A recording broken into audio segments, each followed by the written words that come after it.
Assalamualaikum warahmatullahi wabarakatuh. Perkenalkan, nama saya Lala Nisatu Munawarah dengan NIM 7211419031.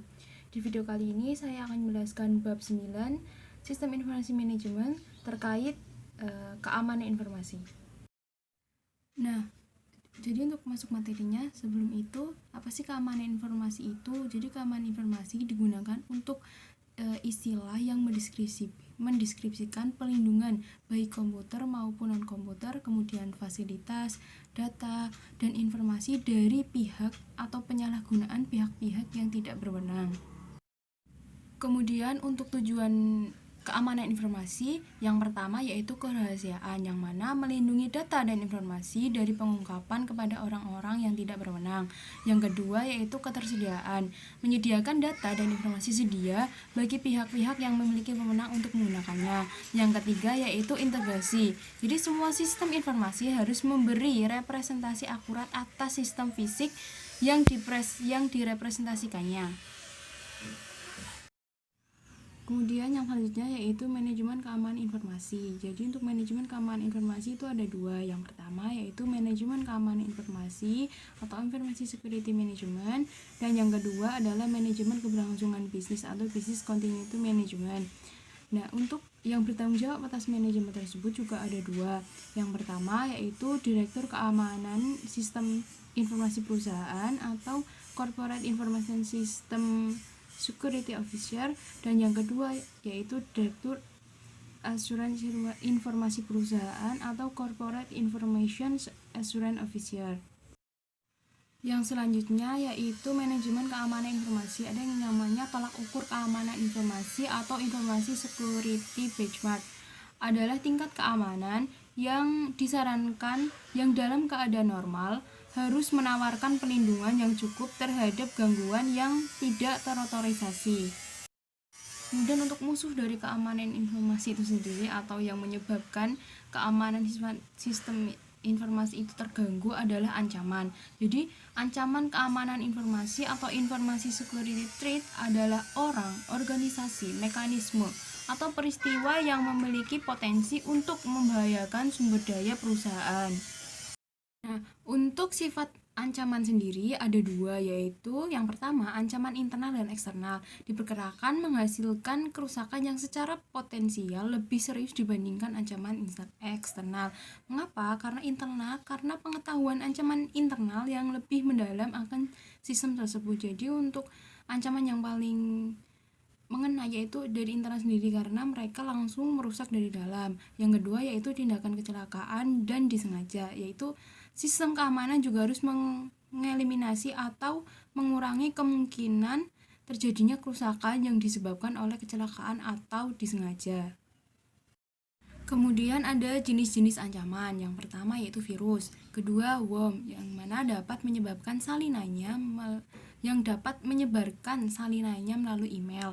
Yang kedua yaitu Trojan horse yang menyebabkan perubahan yang tidak diinginkan. Yang kedua yaitu adware yang mana memunculkan pesan-pesan iklan yang mengganggu. Yang ketiga yaitu spyware, yaitu mengumpulkan data dari mesin pengguna yang dapat membahayakan sistem informasi tersebut.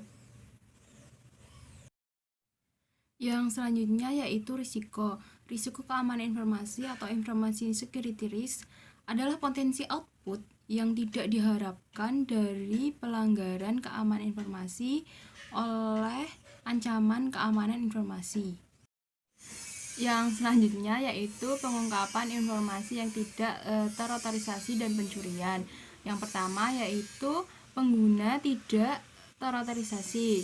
Terjadi ketika orang-orang yang biasanya tidak berhak menggunakan sumber daya perusahaan mampu melakukan hal tersebut. Selanjutnya, penghancuran yang tidak terotorisasi dan penolakan layanan. Ya, ketika seseorang dapat merusak atau menghancurkan peranti lunak maupun peranti keras sehingga menyebabkan operasional komputer tidak berfungsi. Yang ketiga yaitu modifikasi tidak terotorisasi. Informasi dan peranti lunak perusahaan dan tanpa disadari menyebabkan para pengguna output sistem tersebut mengambil keputusan yang salah. Yang selanjutnya yaitu persoalan e-commerce. Yang pertama tentang kartu kredit sekali pakai. Jadi bekerja dengan cara saat pemegang kartu ingin membeli sesuatu secara online, ia akan memperoleh angka yang acak dari situs perusahaan kartu kredit tersebut. Ya, selanjutnya itu praktik keamanan yang diwajibkan oleh Visa. Yaitu, Visa mengumumkan 10 praktik terkait keamanan yang diharapkan perusahaan ini untuk diikuti oleh para partikelnya.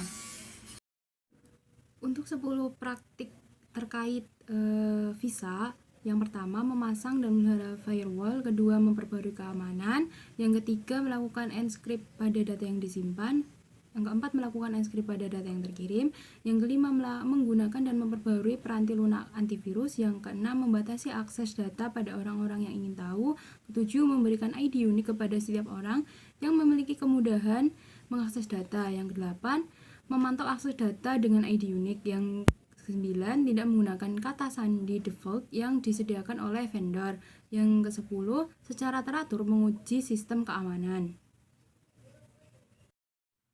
Selanjutnya yaitu manajemen risiko. Pendefinisian risiko pada 4 langkah. Yang pertama, identifikasi aset-aset bisnis yang harus dilindungi dari risiko. Yang kedua, menyadari risikonya. Yang ketiga, menentukan tingkatan dampak pada perusahaan jika risiko benar-benar terjadi. Yang keempat, menganalisis kelemahan perusahaan tersebut. Selanjutnya yaitu kebijakan keamanan informasi. Ada 5 fase. Yang fase pertama tentang inisiasi proyeksi, di mana tim yang menyusun kebijakan keamanan dibentuk. Fase kedua menyusun kebijakan. Tim proyek berkonsultasi dengan semua pihak yang berminat dan terpengaruh, berminta dan berpengaruh oleh proyek ini untuk menentukan kebutuhan kebijakan tersebut. Yang ketiga, fase ketiga yaitu konsultasi dan persetujuan. Jadi tim proyek berkonsultasi dengan manajemen untuk memberitahu semuanya pada saat itu serta untuk mendapatkan pandangan mengenai berbagai persyaratan kebijakan.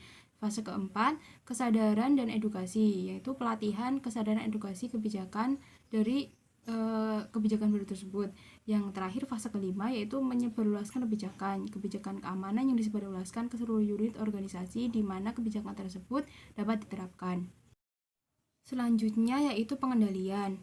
Pengendalian ada 3, yaitu pengendalian teknis. Yang pertama yaitu pengendalian yang menjadi satu di dalam sistem dan dibuat oleh para penyusun sistem selama masa siklus penyusunan sistem. Yang kedua yaitu pengendalian formal, yaitu mencakup penentuan cara berperilaku, dokumentasi prosedur, dan lain-lain. Yang terakhir adalah pengendalian informal yang mencakup program pelatihan dan edukasi serta program pembangunan manajemen.